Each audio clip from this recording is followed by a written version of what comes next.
As a fan of the Elder Scrolls series and a content creator myself, I find myself watching a lot of Elder Scrolls content online. Here the other day I was doom scrolling on my favorite Chinese spyware when I came across this video. Skyrim, the game by Bethesda, is a pro-colonization narrative and is racist.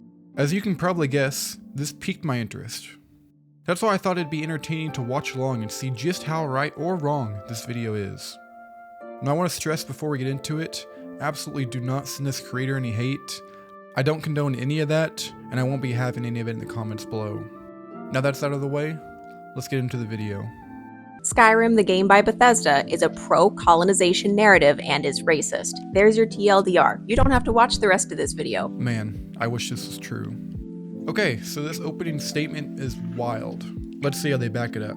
And to our evidence, the first is the character creation. Right from the fucking get-go, we have the character creation. And if you've ever made a character in Skyrim, you know exactly what I'm talking about, because it's impossible to make a character that is anything other than a white human look fine. Okay, so the first racist item on the agenda is the character creation. It is apparently impossible to make a good-looking character that isn't white.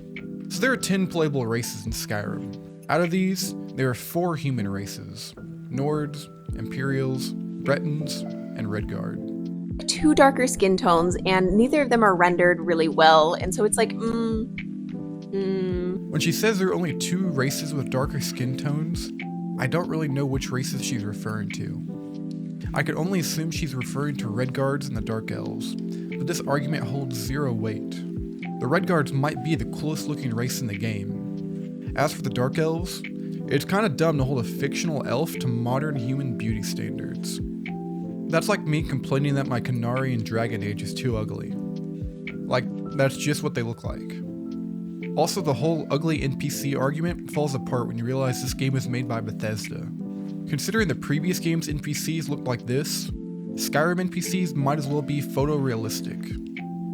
Immediately after all of this, a dragon attacks and you are freed from your binds, and you have to choose, do you go with the Stormcloaks or the Imperials? Anyone who has just experienced that and has never played the game before is gonna pick Stormcloak. You are designed to pick Stormcloak. Then you follow the Stormcloak version of the Civil War questline, and from their perspective, it's really well made. They have all these interesting characters that all have their own unique armor and unique dialogue, and they don't tell you until like way later that like the racism is just super fucking prevalent with the Stormcloaks. Yeah, that's not true at all. The first time you enter Windhelm, the headquarters of the Stormcloak Rebellion, there's an encounter that plays where a group of good old boys harass their Dark Elf neighbor. Speaking of Dark Elves in Windhelm, did you happen to notice that they're forced to live in a run-down, ruined ghetto? Lastly, who do you think the true sons and daughters of Skyrim are?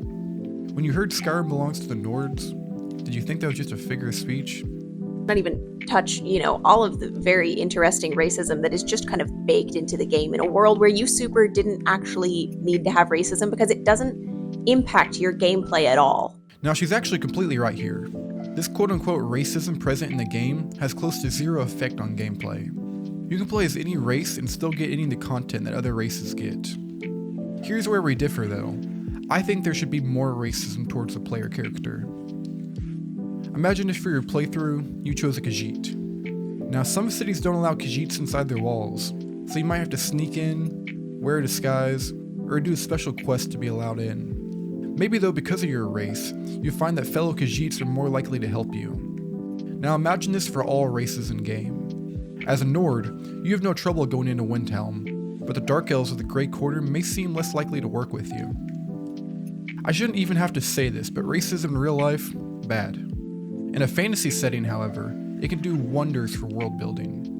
Wait, let's get into what the Stormcloaks are actually talking about. They're like, no, you need to let us worship who we want to worship. Okay, buddy, sure. Who's enforcing the ban of worship on Talos? The Aldmeri Dominion. Theoretically, the Aldmeri Dominion. Theoretically. No, not theoretically. They are. You never actually see anybody enforcing that shit? Yeah, this is completely wrong. There are multiple instances you can find in-game of Talos worshippers being persecuted. If we head to Understone Keep in Markarth, we can find the quest Search and Seizure. This quest is given by Ondalamar, the Thalmor representative of the city. He suspects that one of the city's residents, Ogmund, is worshipping Talos in secret, and he wants us to find evidence. Sure enough, we find evidence that he is, and after reporting back, they just take his ass. he's shackled up for the rest of the game. What about this secluded Talos shrine near Helgen, where the Thalmor butchered a group of worshippers? What about those roaming patrols that are escorting prisoners, most likely Talos worshippers?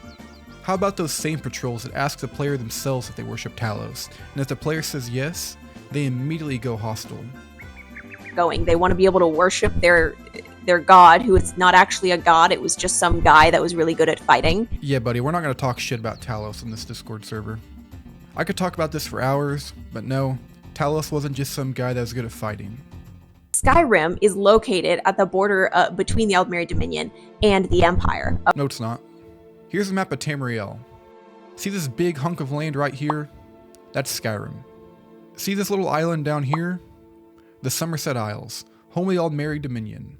In what way is Skyrim on the border between the High Elves and the Empire? The game is baked in with this racism, and the only way to truly decolonize the game, in my opinion, if you can at all, is heavy mod usage. The only way to decolonize the game. I'm sorry, but this is the most chronically online take I've ever heard. Also, I just want to clarify. There's a native people to a country that have outsiders coming in and telling them how to practice their religion, which faces punishment by death. And though they may hold questionable beliefs regarding other cultures, they are generally seen as freedom fighters. And these people are the colonizers to you? Interesting. I'm sure that holds no real life parallels at all. The modding community in Skyrim, fucking hats off to the fucking troops, okay? They are doing the Lord's work decolonizing that game. They make it so that the character creation system actually functions in a way where you can satisfyingly make people of races other than white man. Yes, there are a ton of mods that'll turn your dark elf into some big titty supermodel hentai girl. Wow, so empowering to women. Shout out to Skyrim modders, the only group that have never objectified women. Ever.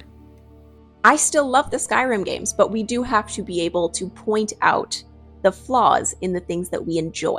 I'm a fan of the Skyrim games. Alrighty, that's enough for today. So after watching this full video again, I don't really know what to say.